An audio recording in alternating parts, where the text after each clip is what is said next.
Bismillahirrahmanirrahim. Assalamualaikum warahmatullahi wabarakatuh.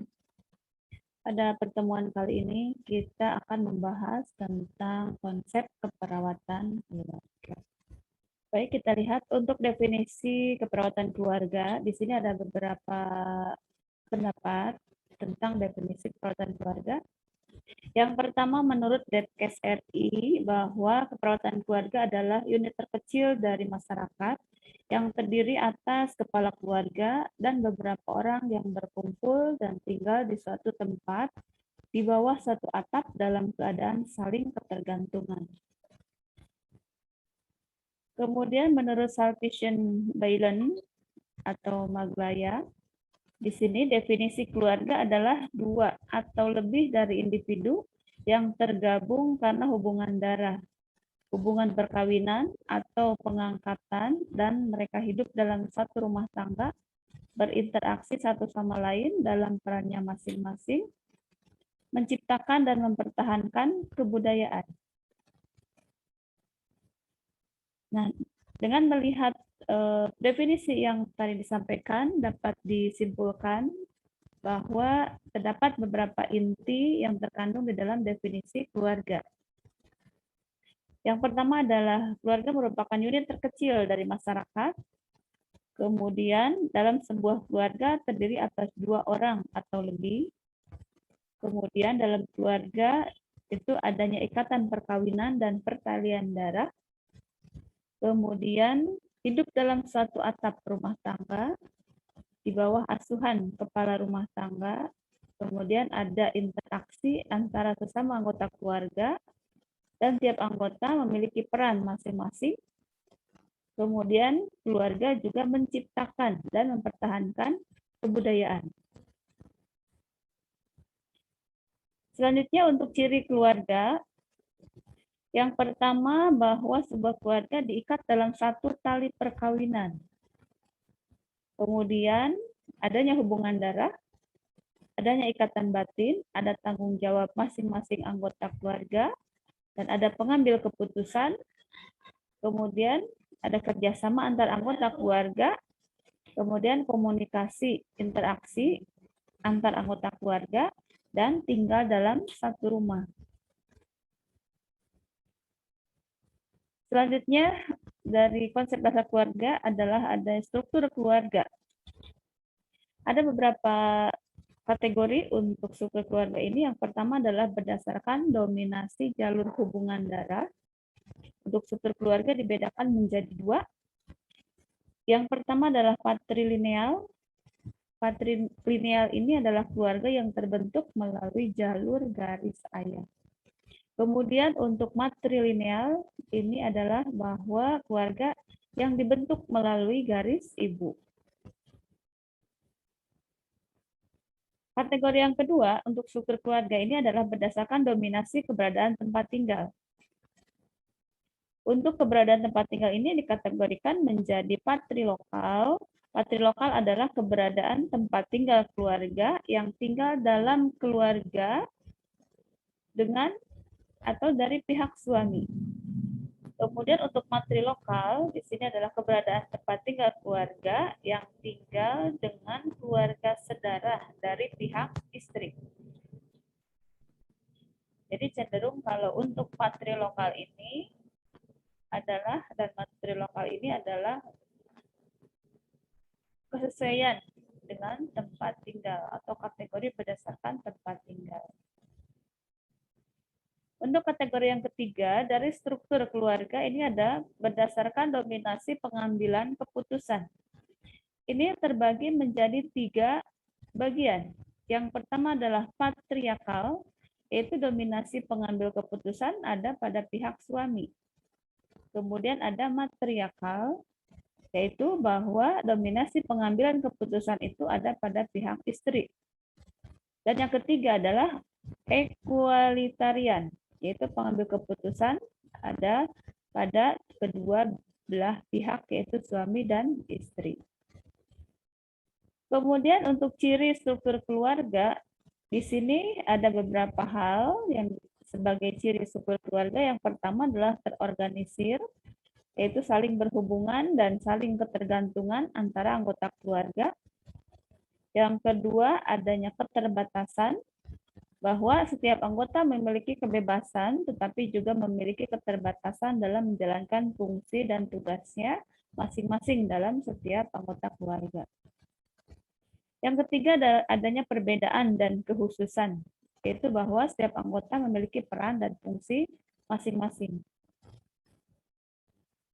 Kemudian ada struktur kekuatan keluarga, bahwa dalam sebuah keluarga itu, jika menginginkan sebuah keluarga itu kuat atau tangguh, maka ada beberapa hal yang harus dipenuhi. Yang pertama adalah kemampuan berkomunikasi dari setiap anggota keluarga yang termasuk dalam satu lingkup keluarga. Kemudian kemampuan keluarga untuk saling berbagi. Nah, ini menjadi struktur kekuatan keluarga. Kemudian sistem pendukung di antara anggota keluarga, ya, saling support, saling mendukung. Kemudian kemampuan perawatan diri. Selanjutnya ada kemampuan untuk menyelesaikan masalah. Kemudian dari struktur keluarga di sini untuk konsep keluarga ada tipe atau bentuk keluarga. Nah, untuk tipe atau bentuk keluarga di sini ada beberapa tipe keluarga menurut Anderson Carter. Yang pertama bahwa keluarga itu ada yang disebut keluarga inti atau nuclear family. Yang kedua ada keluarga besar atau extended family. Kemudian ada keluarga berantai, serial family. Dan ada keluarga duda atau janda, single family. Kemudian ada keluarga berkomposisi atau composite family. Kemudian ada keluarga habitas atau cohabitation. Nah, untuk pengertian dari tipe keluarga di sini, yang pertama adalah keluarga inti atau nuclear family, yaitu keluarga yang terdiri dari ayah, ibu, dan anak. Itu dikatakan keluarga inti. Yang kedua ada keluarga besar atau extended family, yaitu keluarga inti jika ditambah keberadaannya dengan sanak saudara. Misalnya di dalam keluarga tersebut terdapat kakek, nenek, atau keponakan atau sepupu, dan lain-lain. Yang ketiga ada keluarga berantai atau serial family, yaitu keluarga yang terdiri dari wanita dan pria yang menikah lebih dari satu kali dan merupakan satu keluarga inti. Jadi mereka hidup secara bersama-sama. Yang ketiga ada keluarga duda atau janda atau single family. Di sini adalah bahwa keluarga yang terjadi karena perceraian atau kematian dari salah satu pasangan, sehingga dia hanya tinggal sendiri. Maka dikatakan single family. Yang keempat, di sini ada keluarga berkomposisi atau composite family, itu bahwa keluarga tersebut perkawinannya berpoligami dan hidup secara bersama-sama dengan beberapa istri dalam satu keluarga. Itu disebut keluarga berkomposisi atau composite family.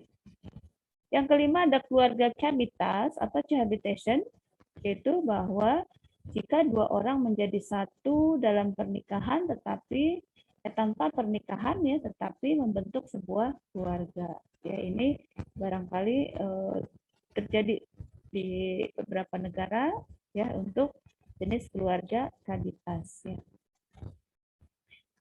Kemudian selanjutnya adalah tentang peranan keluarga. Di sini bahwa peran keluarga adalah menggambarkan seperangkat perilaku, ya, dikatakan peran adalah seperangkat perilaku interpersonal, kemudian sifat, kegiatan yang berhubungan dengan individu atau anggota keluarga dalam posisi dan situasi tertentu. Jadi peran keluarga adalah bahwa setiap individu tergantung posisi atau status ya struktur keluarga dalam anggota keluarga tersebut sebagai anak atau sebagai ayah atau sebagai ibu, dan dia memiliki sifat atau kegiatan masing-masing ya dalam perannya sebagai sebuah keluarga. Kemudian peranan individu dalam keluarga didasari oleh harapan dan pola perilaku dari keluarga kelompok, dan masyarakat. Bahwa dikatakan individu ini merupakan satu kesatuan ya dari masyarakat, dan keluarga merupakan unit terkecil dari masyarakat. Kemudian dengan melihat struktur keluarga dan anggota keluarga, di sini ada berbagai peran dalam keluarga. Yang pertama ada peran ayah.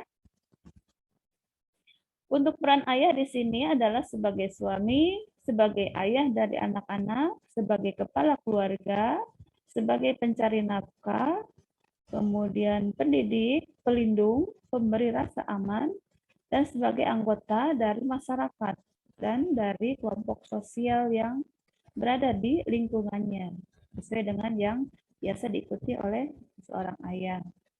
Yang kedua ada peran ibu. Peran ibu adalah sebagai istri, kemudian sebagai ibu dari anak-anaknya, mengurusi rumah tangga, mengasuh, mendidik, melindungi, dan terkadang adalah juga mencari nafkah tambahan untuk membantu penghasilan dari suami atau dari ayah.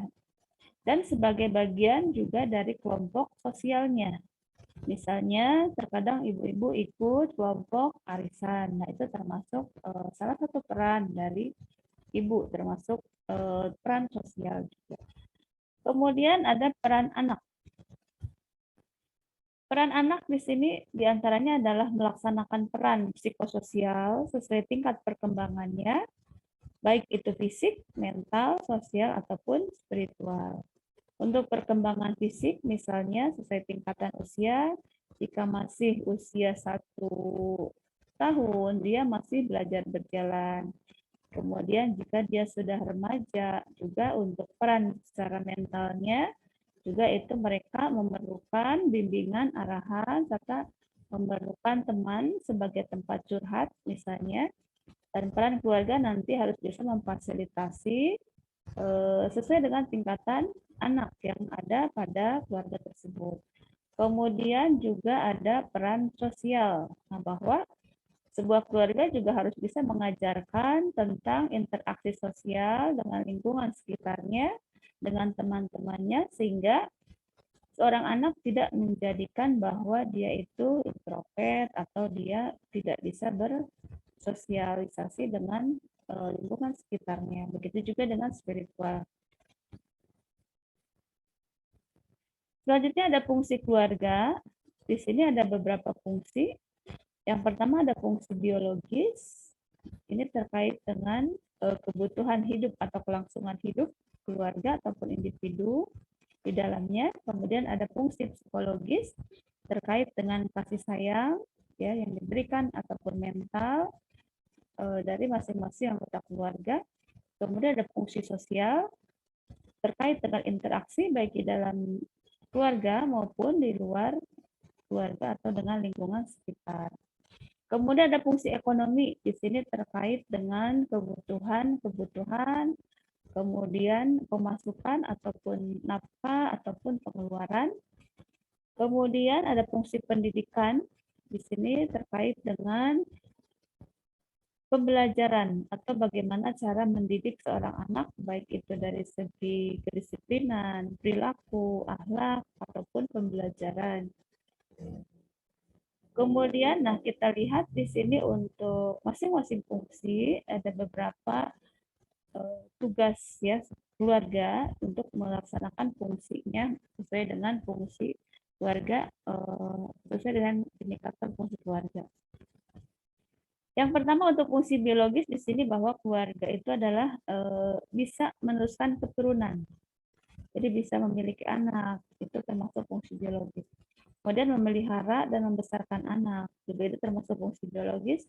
Memenuhi kebutuhan gizi keluarga, juga itu termasuk fungsi biologis karena gizi merupakan fungsi dasar untuk kelangsungan hidup keluarga ataupun di dalamnya adalah anggota keluarga. Kemudian memelihara dan merawat anggota keluarga. Nah, itu yang termasuk fungsi biologis, jadi keterkaitan dengan kelangsungan hidup. Yang kedua ada fungsi psikologis, di sini tugasnya adalah memberikan kasih sayang dan rasa aman. kemudian memberikan perhatian di antara anggota keluarga, kemudian membina pendewasaan kepribadian anggota keluarga, kemudian memberikan identitas keluarga, memberikan ciri ya terhadap masyarakat. Kemudian fungsi yang selanjutnya adalah fungsi sosialisasi, bahwa untuk fungsi sosialisasi ini tugasnya adalah membina sosialisasi pada anak, membelajarkan bergaul pada anak ya dengan sesama atau usia seusianya, kemudian misalnya dengan masyarakat, lingkungan di luar rumah, kemudian membentuk norma tingkah laku sesuai perkembangan anak. Kita belajarkan tentang kedisiplinan pada anggota keluarga, etika, dan akhlak misalnya. Kemudian meneruskan nilai-nilai budaya keluarga, termasuk fungsi sosialisasi. Selanjutnya ada fungsi ekonomi. Fungsi ekonomi ini terkait dengan mencari sumber penghasilan. Nah, ini kadang tadi dilakukan baik itu oleh ayah maupun juga sebagian para ibu juga ikut mencari nafkah tambahan untuk keluarga. Kemudian pengaturan penggunaan penghasilan keluarga untuk memenuhi kebutuhan keluarga. Nah, tergantung dari komitmen masing-masing keluarga untuk melakukan pengaturan, baik itu pemasukan maupun pengeluaran. Kemudian ada juga tugasnya di sini menabung untuk memenuhi kebutuhan keluarga di masa mendatang. Nah, ini ada sebagian keluarga dengan tingkatan keluarga yang cukup ekonomi, kemudian ada keluarga yang kekurangan, ada keluarga yang memang dikatakan lebih dari cukup. Nah, sehingga terkadang bisa sampai pada tahap menabung ya, selain dari pemenuhan kebutuhan keluarga untuk kehidupan sehari-hari. Kemudian selanjutnya ada fungsi pendidikan. Untuk fungsi pendidikan di sini diantaranya tugasnya adalah menyekolahkan anak untuk memberikan pengetahuan, keterampilan, dan membentuk perilaku anak sesuai bakat dan minatnya. Kemudian mempersiapkan anak untuk kehidupan dewasa mendatang, kemudian mendidik anak sesuai dengan tingkat perkembangannya. Kemudian untuk fungsi pokok keluarga, ini ada juga istilah fungsi pokok itu ada beberapa, dikatakan asah, asih, asuh. Ya. Untuk asih itu artinya memberikan kasih sayang, perhatian, rasa aman, kehangatan pada anggota keluarga, sehingga mereka bisa tumbuh dan berkembang sesuai dengan tingkatan usia. Selanjutnya ada asah. Asah itu adalah memenuhi kebutuhan pemeliharaan dan perawatan anak agar selalu sehat, baik fisik, mental, sosial, maupun spiritual. Kemudian ada asuh. Asuh ini adalah memenuhi kebutuhan pendidikan anak agar siap menjadi dewasa dan mandiri di masa yang akan datang. Kemudian untuk tugas pokok keluarga di sini adalah yang pertama memelihara fisik dan dari para anggotanya, pemeliharaan sumber daya yang ada dalam keluarga, pembagian tugas masing-masing anggotanya sesuai dengan kedudukan masing-masing, kemudian sosialisasi antar anggota keluarga, pengaturan jumlah anggota keluarga, pemeliharaan ketertiban anggota keluarga, penempatan anggota keluarga di masyarakat, kemudian membangkitkan dorongan atau semangat pada anggota keluarga. Nah, ini untuk tugas pokok keluarga. Nah, barangkali itu yang bisa saya sampaikan ya. Ibu cukupkan sekian. Terima kasih atas perhatiannya. Assalamualaikum warahmatullahi wabarakatuh.